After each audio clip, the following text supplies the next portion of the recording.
ಸಂದರ್ಭದಲ್ಲಿ ಈ ಸಮುದಾಯಗಳಿಗೆ ಎಲ್ಲ ಒಂದು ಕಡೆ ವೈಜ್ಞಾನಿಕವಾಗಿರುವಂತಹ ಚರ್ಚೆಗಳಾಗದೆ ವೈಜ್ಞಾನಿಕವಾಗಿರುವಂತಹ ಸಕಾರಣಗಳನ್ನು ನೀಡದೆ ಏಕಾಏಕಿ ತೀರ್ಮಾನ ಮಾಡಿದೆ ಅಂತೇಳಿ ಅಂದಿನ ಸಮುದಾಯ ಚುನಾವಣೆ ಪೂರ್ವದಲ್ಲಿ ಅಂದಿನ ಸರ್ಕಾರವನ್ನು ಹಟಾವು, ಬೋವಿ ಬಂಜಾರ ಕೊರಮ ಕೊರಚ ಸಮಾಜ ಬಚಾವೋ ಎನ್ನುವಂಥ ಆಂದೋಲನದ ಮೂಲಕ ಪ್ರಸ್ತುತ ಸರ್ಕಾರಕ್ಕೆ ಶಕ್ತಿ ತುಂಬುವಂಥ ಕೆಲಸವನ್ನು ಚುನಾವಣೆಯ ಪೂರ್ವದಲ್ಲಿ ಪ್ರಾರಂಭ ಆಗಿ ಚುನಾವಣೆಯಲ್ಲಿ ಲಾಭವನ್ನು ಸರ್ಕಾರವನ್ನು ಪಡ್ಕೊಂಡಿರುವಂತಹದ್ದು. ಇಂತಹ ಸಂದರ್ಭದಲ್ಲಿ ಸರ್ಕಾರದ ಗೆದ್ದಂತಹ ಶಾಸಕರುಗಳ ಆದಿಯಾಗಿ ಅಂದಿನ ಸರ್ಕಾರದ 42 ಜನ ಶಾಸಕರು, ಕನಿಷ್ಠ 42 ಜನ ಶಾಸಕರು ಮುಕ್ತವಾಗಿ ಮತ್ತು ಮಾಧ್ಯಮದ ಮೂಲಕವಾಗಿ ನಾವು ಸೋಲಲಿಕ್ಕೆ ಇದೇ ವಿಚಾರ ಕಾರಣ, ಬೋವಿ ಬಂಜಾರ ಕೊರಮ ಕೊರಚ ಸಮುದಾಯಗಳು ಒಗ್ಗಟ್ಟಾಗಿ ನಮ್ಮನ್ನು ನಿರ್ಲಕ್ಷ್ಯವನ್ನು ಮಾಡಿದ್ರು, ನಮ್ಮನ್ನು ಪದವಿಯಿಂದ ಕೆಳಗಿಳಿಸಿದ್ರು ಅನ್ನೋಂಥದ್ದನ್ನು ನೇರವಾಗಿ ತಮ್ಮ ಸೋಲನ್ನು ಯಾರು ಕಾರಣ ಅನ್ನೋಂಥದ್ದನ್ನು ಒಪ್ಪಿಕೊಂಡಿರುವಂತಹದ್ದು. ಅರ್ಥಾತ್ ಇವತ್ತಿನ ಸರ್ಕಾರಕ್ಕೆ ಯಾರು ಶಕ್ತಿ ತುಂಬುವಂಥ ಕೆಲಸವನ್ನು ಮಾಡಿದಾರೋ ಅವರ ಶಕ್ತಿನ ಕುಂದಿಸುವಂಥ ಕೆಲಸ ಸರ್ಕಾರ ಇವತ್ತು ಮಾಡಬಾರ್ದು. ಅಂತಹ ವರದಿಯನ್ನು ಸರಿಯಾಗಿ ಪರಿಶೀಲಿಸಬೇಕು ಅನ್ನೋಂಥ ವಿಚಾರವನ್ನು ನಾವು ಮಾಧ್ಯಮದ ಮೂಲಕ ಸರ್ಕಾರಕ್ಕೆ ಆಗ್ರಹವನ್ನು ಮಾಡ್ತಾ ಇದ್ದೇವೆ. ಇವತ್ತು 4ರಿಂದ 5 ಗುಂಪುಗಳಾಗಿರುವಂತಹದ್ದು ಮೇಲ್ನೋಟಕ್ಕೆ ಗೊತ್ತಾಗ್ತಾ ಇದೆ. ಅತಿ ಹಿಂದುಳಿದ ಜಾತಿಗಳು ಎಡಗೈ, ಬಲಗೈ, ಬಂಜಾರ, ಬೋವಿ, ಕೊರಮ ಕೊರಚ ಅಂತೇಳಿ ಇಲ್ಲೊಂದು ಅಸಂವಿಧಾನಿಕ ಪದವನ್ನು ಕೂಡ ಬಳಸಿರುವಂತಹದ್ದು.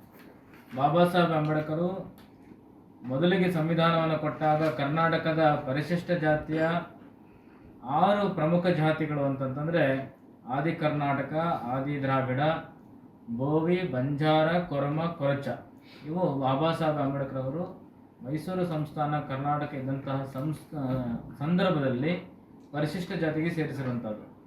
ಅಂತಹ ಸಂದರ್ಭದಲ್ಲಿಯೇ ಇಡೀ ದೇಶದಲ್ಲಿ ಎಲ್ಲೂ ಕೂಡ ಸ್ಪರ್ಶ ಮತ್ತು ಅಸ್ಪರ್ಶ ಎನ್ನುವಂತಹ ಪದವನ್ನು ಎಲ್ಲೂ ಕೂಡ ಬಳಸದೆ ಈ ಪದಗಳೇ ಅಸಂವಿಧಾನಿಕ ಎನ್ನುವಂಥ ಪದಗಳನ್ನು ಅವರು ಪರಿಗಣಿಸಿಬಿಟ್ಟು ಈ ಪದಗಳು ಎಲ್ಲೂ ಕೂಡ ಬಳಸಬಾರ್ದು ಅನ್ನುವಂಥ ವಿಚಾರದಲ್ಲಿ ಇರುವಂಥ ಸಂದರ್ಭದಲ್ಲಿ ಇವತ್ತು ಈ ಗುಂಪಿಗೆ ಅಸ್ಪೃಶ್ಯ ಅಲ್ಲದ ಜಾತಿಗಳಂತ ಗುರುತಿಸಿರುವಂಥದ್ದು ಸಂವಿಧಾನಕ್ಕೆ ಮಾಡಿರುವಂತಹ ಅಗೌರವ ಅನ್ನುವಂಥದ್ದು ನಮ್ಮ ಅಭಿಪ್ರಾಯ. ಹಾಗೂ ನಾವು ಸರ್ಕಾರಕ್ಕೆ ಇಂಥ ಶಬ್ದಗಳನ್ನು ಗುಂಪಿನಲ್ಲಿ ಬಳಸಬಾರ್ದು ಅನ್ನುವಂಥದ್ದನ್ನು ನಾವು ಅವ್ರಿಗೆ ವಿನಂತಿಯನ್ನು ಕೂಡ ಮಾಡ್ತಾ ಇರುವಂತಹದ್ದು.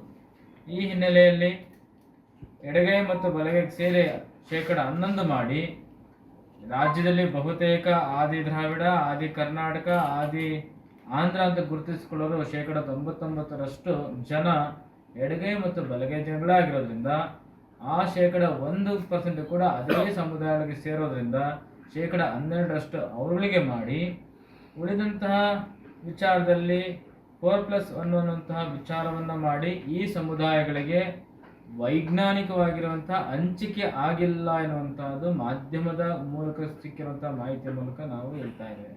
ಗೊತ್ತಿರುವಂತಹ ವಿಚಾರ, ಬೋವಿ, ಬಂಜಾರ, ಕೊರಮ ಕೊರಚ ಸಮುದಾಯಗಳು 5% ಜನಸಂಖ್ಯೆ ಇದೆ ಎನ್ನುವಂತಹದ್ದು. 5% ಜನಸಂಖ್ಯೆ ಇದೆ ಅನ್ನೋದಾದ್ರೆ ಕೊಟ್ಟಿರುವಂತಹ ಮೀಸಲಾತಿಯ ಪ್ರಮಾಣ ಖಂಡಿತವಾಗ್ಲೂ ಕೂಡ ಇದು ಈ ಸಮುದಾಯಗಳಿಗೆ ಅನ್ಯಾಯ ಆಗುತ್ತೆ, ಈ ಸಮುದಾಯಗಳಿಗೆ ಲೋಪದೋಷಗಳನ್ನು ಕೂಡಿರುವಂತಹ ವರದಿ ಆಗುತ್ತೆ. ಈ ಹಿನ್ನೆಲೆಯಲ್ಲಿ ಈ ರೀತಿಯಾಗಿರುವಂತಹ ವರದಿಯನ್ನು ಮರುಪರಿಶೀಲನೆಗೆ ಸಾರ್ವಜನಿಕರಿಗೆ ಅವಕಾಶವನ್ನು ಕೊಡಬೇಕಾಗುವಂತಹ ವಿಚಾರವನ್ನು ಸರ್ಕಾರಕ್ಕೆ ತಿಳಿಸುತ್ತೇವೆ. ಹಾಗೆ ಇದರೊಂದಿಗೆ ಸರ್ಕಾರ ಕಾದು ಪ್ರಮಾಣಿಸಿ ಬರುವಂತಹ ಕೇಂದ್ರ ಸರ್ಕಾರದ ಒಂದು ವರದಿಯನ್ನು ಕೂಡ ಅಂಕಿಅಂಶದ ವರದಿಯನ್ನು ತೆಗೆದುಕೊಂಡು, ಯಾಕಂದರೆ ಮೊದಲು ನಮ್ಮ ಜನಸಂಖ್ಯೆ 5 ಕೋಟಿ ಇತ್ತು ಈ ಹಿಂದೆ ಗಣತಿ ಮಾಡಿದಾಗ, ಈಗ ಅದು 6,80,00,000 ಆಗಿದೆ. ಹತ್ತತ್ರ 7 ಕೋಟಿ ಆಗಿದೆ. ಅರ್ಥಾತ್ 2 ಕೋಟಿ ಜನಸಂಖ್ಯೆ ಹೆಚ್ಚಾದ ಸಂದರ್ಭದಲ್ಲಿ 2011ರ ಜನಗಣತಿಯು ಹಾಗೂ 2025ರ ಜನಗಣತಿಯು ಒಂದೇ ಇರೋದಕ್ಕೆ ಸಾಧ್ಯವೇ ಇರೋದಿಲ್ಲ. ಇಲ್ಲಿ ಒಂದು 20ರಿಂದ 30% ಕರ್ನಾಟಕದ ಜನಸಂಖ್ಯೆ ಹೆಚ್ಚಾದಾಗ ಈ ಸಮುದಾಯಗಳ ಸಂಖ್ಯೆನೂ ಕೂಡ ಹೆಚ್ಚಾಗಿರುತ್ತೆ. ಅದರಲ್ಲೂ ಕೂಡ ಕಾಯಕ ವರ್ಗದ ಜನಗಳಾಗಿರೋದ್ರಿಂದ ಇವರಿಗೆ ಯಾವುದೇ ಈ ರೀತಿಯಾಗಿರುವಂತಹ ನಾಗರಿಕ ಸಮಾಜದಲ್ಲಿರುವಂತಹ ಪ್ರಬುದ್ಧತೆ ಇರೋದಿಲ್ಲ, ಜನಸಂಖ್ಯೆ ಹೆಚ್ಚಾಗ್ತಾನೆ ಇರುತ್ತೆ. ಈ ಹಿನ್ನೆಲೆಯಲ್ಲಿ ನಿಖರವಾಗಿರುವಂತಹ ಜನಸಂಖ್ಯೆಯನ್ನು ಮತ್ತೊಮ್ಮೆ ಪರಿಶೀಲಿಸುವ ಮೂಲಕವಾಗಿ ಈ ಸಮುದಾಯಕ್ಕೆ ಸಾಮಾಜಿಕ ನ್ಯಾಯದ ಸರ್ಕಾರದ ಗುರುತಿಸಿಕೊಳ್ಳುವಂತಹ ಮಾನ್ಯ ಸಿದ್ದರಾಮಯ್ಯವರ ಸರ್ಕಾರ ತರಾತುರಿಯಲ್ಲಿ ಯಾವುದೇ ನಿರ್ಣಯ ಕೈಗೊಳ್ಳದೆ ಎಲ್ಲರೊಂದಿಗೆ ಚರ್ಚಿಸಿ ನಿರ್ಣಯ ಕೈಗೊಳ್ಳಬೇಕೆನ್ನುವಂಥ ವಿಚಾರವನ್ನು ಹೇಳ್ತಾ ಇದ್ದೇವೆ. ಒಂದು ವೇಳೆ ಈ ರೀತಿಯಾಗಿರುವಂತಹ ತರಾತುರಿ ಚರ್ಚೆಯನ್ನು ಮಾಡಿದಲ್ಲಿ ನಾವು ಮುಂದಿನ ದಿನಮಾನಗಳಲ್ಲಿ ಮತ್ತೆ ಕಾನೂನಾತ್ಮಕವಾಗಿ ಹಾಗೂ ಸಾರ್ವಜನಿಕವಾಗಿ ಹೋರಾಟಗಳನ್ನು ರೂಪಿಸಬೇಕಾಗುತ್ತೆ ಅನ್ನುವಂಥ ವಿಚಾರವನ್ನು ಹೇಳ್ತೇವೆ. ಹಾಗೆ ಮತ್ತೊಮ್ಮೆ ಸರ್ಕಾರ ಕೇಳ್ತಾ ಇದ್ದೇವೆ, ಯಾರು ನಿಮಗೆ ಸರ್ಕಾರ ರಚನೆ ಮಾಡಲಿಕ್ಕೆ ಶಕ್ತಿನ ತುಂಬಿದ್ರು, ಯಾರು ಆಡಳಿತ ಪಕ್ಷವನ್ನ ಹಟಾವೋ ಹಾಗೂ ಬೋವಿ ಬಂಜಾರ ಕೊರಮ ಕೊರ್ಚ ಬಚಾವ್ ಎನ್ನುವಂಥ ಆಂದೋಲನದಲ್ಲಿ ನಿಮಗೆ ಶಕ್ತಿ ತುಂಬಿ 42 ಕ್ಷೇತ್ರಗಳಲ್ಲಿ ಆಡಳಿತ ಪಕ್ಷವನ್ನು ಸೋಲಿಸಿ ಹೊಸ ಶಾಸಕರನ್ನ ಆಯ್ಕೆ ಮಾಡಲಿಕ್ಕೆ ಮುಖ್ಯ ಪಾತ್ರವನ್ನು ವಹಿಸಿದ್ರು, ಅಂತಹ ಸಮುದಾಯಗಳನ್ನ ನೀವು ಹಠಾವ ಮಾಡಬಾರ್ದು, ಬಚಾವ ಮಾಡಬೇಕೆನ್ನೋದ್ರ ಮೂಲಕವಾಗಿ ಮತ್ತೊಮ್ಮೆ ಮಗದೊಮ್ಮೆ ಅವರಿಗೆ ಮನವರಿಕೆಯನ್ನು ಮಾಡ್ತಾ ಇದ್ದೇನೆ. ನಾಳೆ ಸಚಿವ ಸಂಪುಟದ ಸಭೆಯಲ್ಲಿ ಇದನ್ನ ಸುದೀರ್ಘವಾಗಿ ಚರ್ಚಿಸಿ ಪರಿಶೀಲಿಸಿ ಯಾವ ಸಮುದಾಯಗಳಿಗೆ ಅನ್ಯಾಯವಾಗದಾಗೆ ನೀವು ಇದನ್ನ ಪರಿಶೀಲನೆ ಮಾಡಬೇಕಂತೇಳಿ ನಾನು ಮನವಿಯನ್ನು ಮಾಡ್ತಾ ಇದ್ದೇನೆ. ಕೇಂದ್ರ ಸರ್ಕಾರದ ಜಾತಿ ಗಣತಿಯ ಪ್ರಕಾರ 4.7ಕ್ಕಿಂತ ಹೆಚ್ಚು ಬರಬೇಕಾಗುತ್ತೆ, ಅರ್ಥಾತ್ ರೌಂಡ್ ಫಿಗರ್ 5% ಬರಬೇಕಾಗುತ್ತೆ. ಆದರೆ ಅದಕ್ಕಿಂತ ಕಡಿಮೆ ಆಗಿದೆ ಅನ್ನುವಂಥದ್ದು ಎಲ್ಲರಿಗೂ ಕೂಡ ಗೊತ್ತಿರುವಂಥ ವಿಚಾರ, ಚರ್ಚೆ ಆಗ್ತಿರುವಂಥ ವಿಚಾರ. ಇದು ಸರಿಯಾಗಿರುವಂತಹ ವರದಿ ಆಗಿದೆಯೋ ಆಗಿಲ್ವೋ, ಜನಸಂಖ್ಯೆ ನಿಖರವಾಗಿದೆಯೋ ಇಲ್ಲವೋ, ಸಮೀಕ್ಷೆಗೆ ಒಳಪಟ್ಟಿದ್ದಾರೆ ಇಲ್ಲವೋ ಅನ್ನುವಂಥ ವಿಚಾರ ಬರುವಂತಹ ಕೇಂದ್ರ ಸರ್ಕಾರದ ಜಾತಿ ಜನಗಣತಿ ಮತ್ತೊಮ್ಮೆ ಆಗ್ತಾ ಇದೆ. ಎರಡನ್ನೂ ಕೂಡ ತುಲನಾತ್ಮಕವಾಗಿ ಅಧ್ಯಯನವನ್ನು ಮಾಡಿ ಎಲ್ಲರೂ ಸರಿಯಾದ ಸಮೀಕ್ಷೆಯಲ್ಲಿ ಒಳಪಟ್ಟಿದ್ದಾರೆ ಅನ್ನುವಂತಹ ಅಂಕಿ ಅಂಶವನ್ನ ಒಂದು ಕಾನೂನಾತ್ಮಕವಾದಂತಹ ಅಡಿಯಲ್ಲಿ ಚರ್ಚಿಸಿಬಿಟ್ಟು ತದನಂತರ ಸರಿಯಾಗಿದ್ದ ಆಲೋಚನೆಗಳನ್ನು ನಿರ್ಣಯಗಳನ್ನು ತೆಗೆದುಕೊಳ್ಬೇಕೆನ್ನುವಂಥದ್ದು ನಾವು ಸರ್ಕಾರಕ್ಕೆ ಮನವಿಯನ್ನು ಮಾಡ್ತಾ ಇದ್ದೀವಿ. ಇದರೊಂದಿಗೆ ಇವತ್ತೇನು ಸರ್ಕಾರ ಈ ಕೆಲಸ ಒಂದು ಒಳ ಮೀಸಲಾತಿ ಮಾಡುವಂತಹ ವಿಚಾರದಲ್ಲಿ ತರಾತುರಿ ಅನ್ನುವಂಥದ್ದು ಆಗಬಾರ್ದು. ಯಾಕಂದರೆ ಇದು ಬಹಳ ವರ್ಷಗಳವರೆಗೆ ದೀರ್ಘ ಆಯುಸ್ಸುಳ್ಳುವಂತಹ ವರದಿ ಆಗುತ್ತೆ ಹಾಗೂ ಇದೊಂದು ಯೋಜನೆ ಆಗುತ್ತೆ. ಈ ಹಿನ್ನೆಲೆಯಲ್ಲಿ 101 ಜಾತಿಗಳಿಗೆ ಅನ್ಯಾಯ ಆಗದಾಗೆ, ಆ ಸಮುದಾಯಗಳಿಗೆ ಲೋಪ ಆಗದಾಗೆ, ಆ ಸಮುದಾಯಗಳ ಬೆಳವಣಿಗೆಯಲ್ಲಿ ದೋಷ ಆಗದಾಗೆ ವರದಿಯನ್ನು ಒಂದು ತಯಾರಿಸುವಂತಹ ಆಲೋಚನೆಯನ್ನು ಬೇಕಾಗುತ್ತೆ. ಈ ಹಿಂದೆ ನಾಗಮೋಹನ್ ದಾಸ್ ಅವರೇ ತಮ್ಮ ಅಳಲನ್ನು ಸರ್ಕಾರ ಕೇಳಿದ್ರು, ತಾವು ತರಾತುರಿಯಲ್ಲಿ ಕೇಳೋದು ಸೂಕ್ತ ಅಲ್ಲ ಅಂತೇಳಿ. ಆ ಸಂದರ್ಭದಲ್ಲೂ ಕೂಡ ಅವರು ಮಧ್ಯಂತರ ವರದಿಯನ್ನು ಕೊಟ್ಟಿದ್ರು.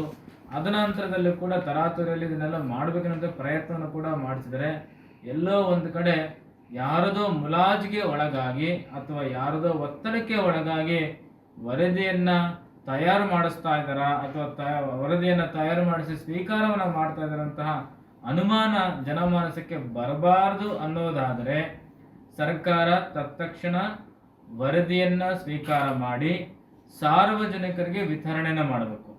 1,07,00,000 ಜನ ಅಂತೇಳಿ ಏನು ಆಯೋಗ ಹೇಳಿದೆ, 2011ರ ಜನಸಂಖ್ಯೆಯ ಪ್ರಕಾರವಾಗಿ ವರದಿಯ ಪ್ರಕಾರವಾಗಿ 1,08,00,000 ಅಂತ ಹೇಳ್ತಾ ಇದ್ರೆ ಅದಕ್ಕಿಂತ ಹೆಚ್ಚಾಗಿರ್ಬೋದು. ಯಾರು ಬಯಸ್ತಾರೆ ಅಂತಹ 1,08,00,000 ಜನಗಳ ಹಣೆ ಬರಹ ಈ ವರದಿ ಪರಿಶಿಷ್ಟ ಜಾತಿಗಳ ಹಣೆ ಬರಹ. ಈ ಪರಿಶಿಷ್ಟ ಜಾತಿಗಳ ಹಣೆ ಬರಹನ ಸ್ವತಃ ಅವರೇ ಅಧ್ಯಯನವನ್ನ ಮಾಡಿ ಅವರಿಂದ ಏನಾದರೂ ತಕರಾರು ಅರ್ಜಿಗಳು ಬಂದಲ್ಲಿ ಸ್ವೀಕಾರ ಮಾಡಲಿಕ್ಕೆ ಅವಕಾಶವನ್ನ ಮಾಡಿಕೊಡ್ಬೇಕು. ಜನಗಳಿಂದ ಸಾರ್ವಜನಿಕ ಆಹ್ವಾನಗಳನ್ನು ತಕರಾರು ಅರ್ಜಿಗಳನ್ನು ಸ್ವೀಕಾರ ಮಾಡಿದ ನಂತರ ವಿಶೇಷ ಇದಕ್ಕೆ ಅಧಿವೇಶನವನ್ನ ಕರೆದು ಯಾವುದೇ ತರಾತುರಿಯಲ್ಲಿ ಪಕ್ಷ ಪ್ರತಿಪಕ್ಷಗಳು ಚಪ್ಪಾಳೆ ಹೊಡೆದ್ರ ಮೂಲಕ ಕೈ ಸನ್ನೆ ಮಾಡೋದ್ರ ಮೂಲಕ ಯಾವುದೋ ಗದ್ದಲದ ಮೂಲಕ ಅಂಗೀಕಾರವನ್ನ ಮಾಡದೆ 224 ಜನ ಶಾಸಕರಿಗೆ ಪ್ರತ್ಯೇಕವಾಗಿ ಇದ್ರ ಬಗ್ಗೆ ವಿಚಾರ ಮಂಡನೆಯನ್ನು ಮಾಡಲಿಕ್ಕೆ ಅವಕಾಶವನ್ನು ಮಾಡಿಕೊಟ್ಟು ಅವರ ಅಭಿಪ್ರಾಯಗಳನ್ನು ಸಂಗ್ರಹಿಸಿ ಯಾವ ಸಮುದಾಯಕ್ಕೆ ಅನ್ಯಾಯ ಲೋಪ ದೋಷ ಆಗದಾಗೆ ಅವರಿಗೆ ನ್ಯಾಯವನ್ನು ಕೊಡಿಸುವಂತ ಕೆಲಸಗಳು ಆಗಬೇಕು. ಗ್ಯಾರಂಟಿ ನ್ಯೂಸ್, ಸುದ್ದಿ ಖಚಿತ, ನ್ಯಾಯ ನಿಶ್ಚಿತ.